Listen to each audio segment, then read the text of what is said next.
अस्सलाम वालेकुम स्टूडेंट्स। आज की वीडियो में हम मिसलेनियस सीरीज यानी कि चैप्टर 5 की रिव्यू एक्सरसाइज करने जा रहे हैं और रिव्यू एक्सरसाइज में हम इसके एमसीक्यू सॉल्व करेंगे। तो आज की वीडियो में हम इसके एमसीक्यू सॉल्व करने जा रहे हैं और एमसीक्यूज नंबर 1 हमारे पास है जिसमें हमने सेलेक्ट करना है correct option. If A N is equals to 5 minus 3n plus 2n square then a2n। हमें ए एन की वैल्यू गिवन है और हमें फाइंड आउट करना है a2n की वैल्यू। तो स्टूडेंट यहाँ पे हम क्या करेंगे कि जहां जहां n है हमारे पास हम वहां पे 2 पुट कर देंगे। तो यहाँ पे n हमारे पास कहाँ पे है, एक तो ये पहले तो 5 एज इट इज आ जाएगा, -3 n की जगह पे हम पुट कर देंगे 2n और यहाँ पे भी n की जगह पे 2n और बाहर होल स्क्वायर मौजूद है। तो स्टूडेंट अब इसको हम सिंप्लीफाई करेंगे तो ये मेरे पास हो जाएगा 5 माइनस 3 2 जा 6n प्लस 2 का स्क्वायर 4 एंड 4 2 जा 8n स्क्वायर। तो ये मेरे पास a2n की वैल्यू आई है 5 minus 6n plus 8n square. It's mean option number D is correct, right. तो इस तरह से हमने फाइंड आउट कर लिया कि डी की वैल्यू हमारे पास क्या होगी। नाउ मूविंग टुवर्ड नंबर 2 में हमारे पास है कि a, इसमें हमें a n माइनस 2 की वैल्यू गिवन है जो कि है 3n माइनस 11 और हमें फाइंड आउट करनी है किसकी वैल्यू, a n की वैल्यू फाइंड आउट करनी है। यानी कि यहाँ पे अगर हम n की जगह पे अगर हम n प्लस 2 पुट करें ताकि ये -2 प्लस 2 से कैंसिल आउट हो जाए और हमें n की वैल्यू मिल जाए, तो हमें क्या मिल जाएगा, a n की वैल्यू और यहाँ पे भी n की जगह पे हम पुट करेंगे n प्लस 2 माइनस 11। तो 3n प्लस 3 2 जा 6 माइनस 11, 6 माइनस 11 करेंगे तो हमारे पास रिजल्ट आएगा यहाँ पे -5। तो a n की वैल्यू हमारे पास हो जाएगी 3n minus 5। It's mean option B is correct, right. तो ए एन माइनस 2 की वैल्यू गिवन थी तो हम ए एन पे भी जा सकते हैं और एमसीक्यू नंबर 1 में ए एन की वैल्यू गिवन थी तो हम a2n पे चले गए। Now moving toward next, that is MCQ number 3। और एमसीक्यू नंबर 3 ये है कि हमें समीशन फाइंड आउट करना है 1 से 50 तक और n किसके इक्वल है, यानी कि n की जगह पे हमने क्या करना है, यहाँ पे हमें ये पता है कि समीशन n किसके इक्वल होता है, ये इक्वल होता है n प्लस 1/2 के।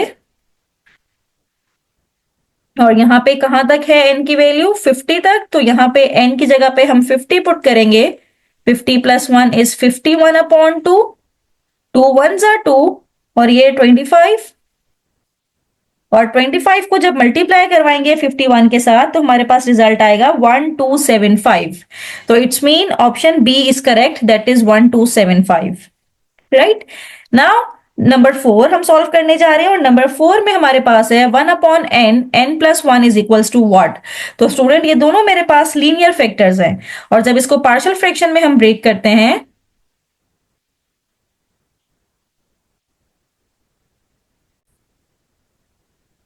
तो इसको हम सॉल्व करते हैं पार्शियल फ्रैक्शन में ब्रेक करके, तो दोनों लीनियर फैक्टर है हमारे पास। तो पहला आ जाएगा a/n और दूसरा आ जाएगा b अपॉन दूसरा लीनियर फैक्टर है n प्लस 1। जब एलसीएम लेंगे तो यहाँ पे a मल्टीप्लाई होगा n प्लस 1 के साथ और b मल्टीप्लाई होगा n के साथ और डिनोमिनेटर दोनों के कैंसिल आउट हो जाएंगे। तो 1 is equals to a plus B, यहाँ पे n है और कांस्टेंट टर्म सिर्फ 1 है। तो अब यहाँ पे हमारे पास दो इक्वेशन बनेगी, 1 इज a प्लस बी और n दूसरी साइड पे 0 है। तो एक तो ये इक्वेशन बन गई, इसको इक्वेशन 1 कह दें। और दूसरी इक्वेशन यहाँ पे हमारे पास बनेगी, कांस्टेंट टर्म यहाँ पे a है और दूसरी साइड पे कांस्टेंट 1 है। तो a की वैल्यू 1 यहां से हमारे पास आ गई।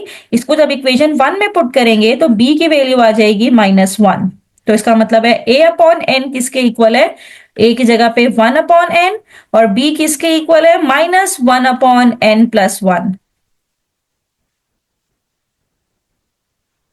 -1 यहां पे हो जाएगा n प्लस 1 है तो n प्लस 1। तो करेक्ट ऑप्शन हमारे पास क्या हुआ, 1/n -1/n plus 1। It's mean option number B is correct, 1/n -1/n plus 1। Now moving toward the next part और वो हम एमसीक्यू करने जा रहे हैं, एमसीक्यू नंबर 5। एमसीक्यू नंबर 5 है, हमने nth टर्म फाइंड आउट करनी है और हमारे पास जो सीक्वेंस है 1/2, 1/5, 1/8। तो स्टूडेंट यहाँ पे जरा देखिएगा, ये है 1/2, फिर है 1/5, फिर है 1/8, राइट। तो हमने इसकी nth टर्म निकालनी है। तो 1/what यहाँ पे क्या लिखे हम? तो यहाँ पे अगर आप देखें तो जो डिनोमिनेटर में जो मेरे पास सीक्वेंस चल रहा है, ये सीक्वेंस कुछ ऐसा है 2 5 8। तो पहले चेक करें क्या ये एपी है। 8 माइनस 5 करेंगे तो 3 आएगा डिफरेंस। 5 माइनस 2 करें तब भी 3 आएगा। It's mean this is AP, यानी कि अर्थमेटिक प्रोग्रेशन। और जब ये अर्थमेटिक प्रोग्रेशन है तो अर्थमेटिक प्रोग्रेशन का फॉर्मूला हमारे पास होता है a N is equals to a plus n minus 1 d. A क्या है मेरे पास 2 है, और n माइनस 1 कॉमन डिफरेंस क्या है मेरे पास 3। फर्दर सॉल्व कर लेंगे इसे, तो ये हो जाएगा 2 प्लस 3n माइनस 3। तो 3n, 2 माइनस 3 इज -1। तो इसका मतलब है डिनोमिनेटर में आ जाएगा 1/3n माइनस 1। तो correct option is option A, 1/3n minus 1। Right. Now moving toward the next, summation n किसके इक्वल है? यहाँ पे हमने समीशन n का बताना है कि समीशन n की वैल्यू क्या है। तो फॉर्मूला हमें याद होगा, समीशन n इक्वल होता है n प्लस 1/2 के। तो it's mean option A is correct, summation n is equals to n plus 1/2। तो ये हमने जब एक्सरसाइज सॉल्व कर रहे थे तब हमने ये फॉर्मूले डिटेल से देख लिए थे। और समीशन n स्क्वायर भी हमें पता है कि समीशन n स्क्वायर किसके इक्वल है, ये फॉर्मूला भी हमने किया हुआ है कि समीशन n स्क्वायर इक्वल होता है n इंटू n प्लस 1 फिर 2n प्लस 1/6 के। तो ये फॉर्मूला जब हमने एक्सरसाइज 5.1 5.2 की थी तब हमने ये फॉर्मूला देखा था। It's mean option number B is correct. और इसी तरह से समीशन n क्यूब भी हमारे पास है, और ये क्या था n प्लस 1/2, और बाहर हमें मौजूद था स्क्वायर। और जब स्क्वायर ओपन करेंगे तो n के ऊपर भी स्क्वायर आ जाएगा, n प्लस 1 के ऊपर भी होल स्क्वायर आ जाएगा, और डिनोमिनेटर में आ जाएगा 4। It's mean option C is correct, n square n plus 1 का whole square upon 2। It's mean option number C is correct. Now moving toward the next MCQ. MCQ number 9 है, और इसमें S N हमें given है कि sum of series is equals to n plus 1 का whole square, और हमें निकालना है S2n। तो स्टूडेंट यहाँ पे जो हमें एस एन गिवन है ये इक्वल है n प्लस 1 होल स्क्वायर। अब अगर एस एन की जगह पे 2n हम पुट कर दें तो ये इक्वल हो जाएगा 2n प्लस 1 के ऊपर होल स्क्वायर।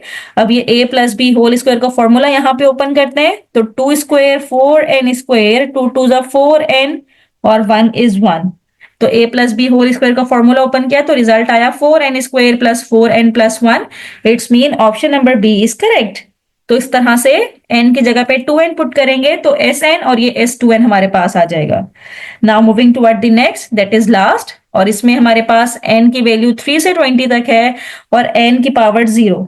तो स्टूडेंट यहाँ पे n की पावर 0 हमारे पास, आपको पता होना चाहिए कि किसी भी टर्म की ऊपर पावर अगर 0 हो तो यहाँ पे हम किस तरह से सॉल्व करेंगे।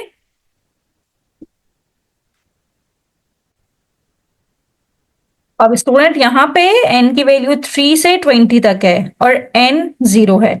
अब मैं n की जगह पे अपना 3 से काम शुरू करती हूँ, 3 पुट करती हूँ तो 3 की पावर 0, फिर 4 की पावर 0, फिर 5 की पावर 0, फिर 6 की पावर 0, और ये चलता चला जाएगा कहाँ तक, 20 की पावर 0 तक। लेकिन स्टूडेंट यहाँ पे किसी भी टर्म के ऊपर पावर 0 हो, इसका मतलब है वो, अच्छा समीशन है तो बीच में प्लस का साइन हम लगाते चले जाएंगे। अब दूसरी बात ये कि किसी भी टर्म की पावर 0 हो तो वो इक्वल हो जाता है 1 के। तो ये भी 1 के, 4 की पावर 0 ये भी 1 के इक्वल हो जाएगा, 5 की पावर 0 ये भी 1 के इक्वल हो जाएगा, 6 की पावर 0 ये भी 1 के इक्वल हो जाएगा। तो 20 तक के सारे नंबर मेरे पास 1 के इक्वल हो जाएंगे। तो ये टोटल कितने 1 मेरे पास आएंगे, 3 से शुरू है 20 तक है, इसका मतलब है टोटल मेरे पास 18 1 आएंगे। जब मैं इनको प्लस करूंगी तो 18 बनेगा, क्योंकि लास्ट वैल्यू 20 है। 20 में से हम 2 निकाल देंगे शुरू के, 1 और 2 तो नहीं है ना इसमें, तो टोटल 18 1 आएंगे। It's mean the correct answer is option D, that is 18।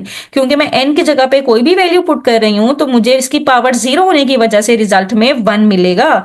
तो थ्रू आउट मेरे पास 1 ही चलता चला जा रहा है, और कहां तक 1 है, 3 से शुरू है 20 तक खत्म है, तो इसका मतलब है टोटल प्लस करेंगे इसको तो 18 बनेगा। तो रिव्यू एक्सरसाइज 5 के हमने सारे एमसीक्यू सॉल्व कर लिए हैं। किसी भी एमसीक्यू में कोई प्रॉब्लम हो तो मुझे कमेंट बॉक्स में जरूर बताइएगा। थैंक यू सो मच कि आपने मेरी वीडियो एंड तक देखी।